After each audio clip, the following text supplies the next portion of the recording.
여러분 안녕하세요. 옥상이 형입니다.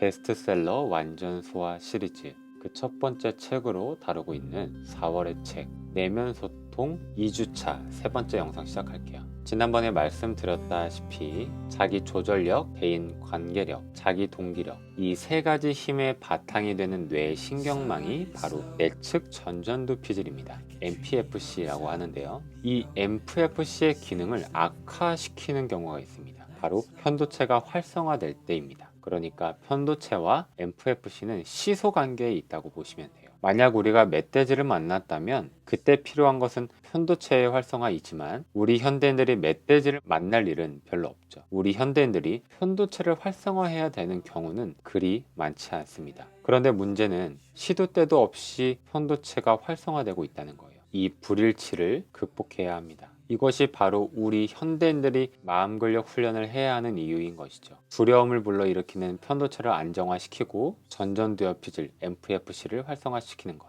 MFC가 활성화되면 우리에게 어떤 이점이 있을까요? 실제적으로 우리 삶에 어떤 변화를 가져올까요? 바로 이런 데 도움이 된다고 합니다. 끈기와 집중력을 발휘해서 어떤 일을 해내려면 나 자신에 대한 정보 처리도 실시간으로 해야 하고 대상에 대한 주의력과 집중력도 발휘해야 하고 충동성도 억제해야 하고 만족의 지연도 해야 하고 능력 성장 신념도 지녀야 하는 다양한 뇌 기능이 요구가 되는데요. MFC가 활성화되면 이런 것들이 모두 잘 기능할 수 있다고 합니다. 그러니까 이 MFC는 마음 근력과 관련된 거의 모든 신경망에서 핵심적인 허브 역할을 담당하고 있습니다. 우리가 만일 특정 부의 근육을 발달시키고자 한다면 정확하게 해당 부위를 단련하는 동작을 반복해야 합니다. 마음 근력 강화 훈련을 꾸준히 하면 특별한 노력이나 애씀 없이도 마음 근력을 충분히 발휘할 수 있습니다. 즉 MFC 신경망이 강력하게 구축된 사람은 이 신경망이 거의 활성화되지 않은 상태에서도 마음 근력을 충분히 발휘할 수 있어요. 반면에 아직 MFC 신경망이 약한 사람은 MFC를 훨씬 더 많이 활성화해야 합니다. 훈련이 필요한 것이죠.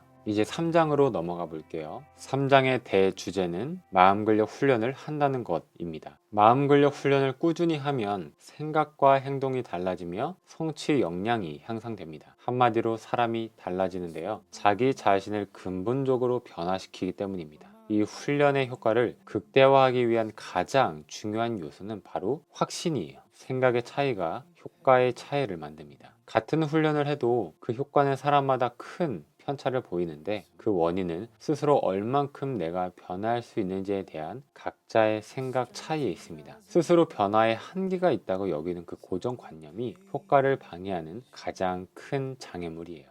대표적으로 유전자에 대한 우리의 생각이 있습니다. 대부분의 사람들은 사람의 능력의 차이가 선천적으로 결정되어 태어난다고 생각합니다. 하지만 이것은 사실이 아닙니다. 유전자보다 더 중요한 것은 환경입니다. 음악가 집안에서 태어난 아기가 음악적 재능이 뛰어나 보이는 이유는 유전자 때문이 아니라 어릴 때부터 그 아이는 음악가인 부모님으로 인해서 부모의 환경으로 인해서 음악에 많이 노출되고 실제로 음악을 접할 기회가 다른 아이들보다 더 많았던 것이 더 크게 그 아이에게 작용을 합니다. 사업가 집안에서 태어난 아기가 성인이 되어서 사업을 도전하는데 다른 사람들보다 크게 어려워하지 않는 이유는 사업가인 부모로부터 보고 듣고 느끼고 자라온 것이 있기 때문입니다. 유전자 때문이 아니라 환경 때문입니다. 이 환경이 더 크게 작용을 합니다. 타고나는 건 없습니다. 결국 환경이 사람을 만듭니다. 여러분은 여러분에게 어떤 환경을 허락하고 계신가요? DNA는 설계도에 불과합니다. 실제로 어떤 집이 지어질지는 다른 많은 요소들에 의해서 결정이 돼요. 그 중에 가장 큰 영향을 미치는 환경이 바로 부모라는 환경입니다. 그리고 집안이라는 환경. 왜냐하면 가장 많이 노출되는 환경이기 때문입니다. 그만큼 영향력은 커요. 그래서 만약 자녀를 둔 부모라면 나는 내 아이에게 어떤 환경인가 늘 깊이 생각을 해야 합니다. 부모 자체가 중요한 환경입니다. 나아가 나는 나 자신에게 어떠한 환경인가? 나는 나 자신에게 어떤 환경을 허락하고 있는가? 진지한 고민을 해야 합니다. 마음 근력 훈련의 의미는 후천적인 습관 형성을 목적으로 내게 새로운 환경을 만들어 나 자신을 변화시키는 데 있습니다. 설계도보다 중요한 건 실제로 집을 짓는 목수인 것이죠. DNA는 설계도에 불과합니다. 집을 짓기 위한 도면에 불과해요. 이것만 있으면 집을 지을 수 없죠. 집을 짓기 위해서는 설계도를 읽을 줄 알아야 하고요. 또 그것을 어떻게 읽느냐에 따라 같은 설계도라 하더라도 그 집은 달라질 수 있습니다. 그렇기 때문에 설계도보다 중요한 것은 목수인 것이죠. 설계도를 읽는 과정이 전사이며 이에 따라 건물을 짓는 과정이 유전자 조절입니다. 환경은 전사의 과정을 바꿔 유전자의 작동 방식, 궁극적으로 집이 어떻게 지어질지에 영향을 미칩니다. 환경이 사람을 만들기 때문에 그 설계도를 읽는 사람이 중요한 건 너무나 당연해요.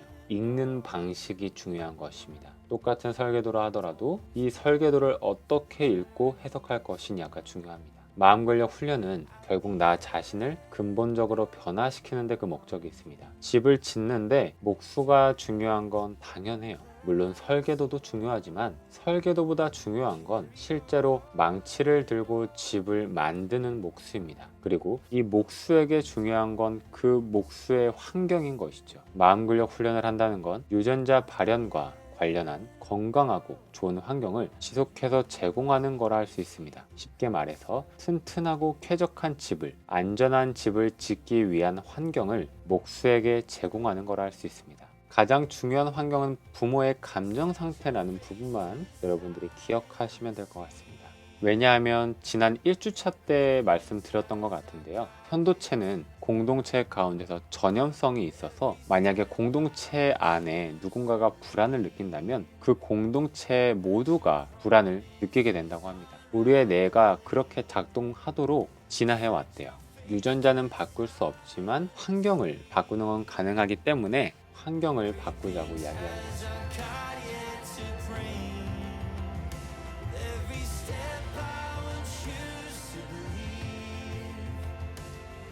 your promise.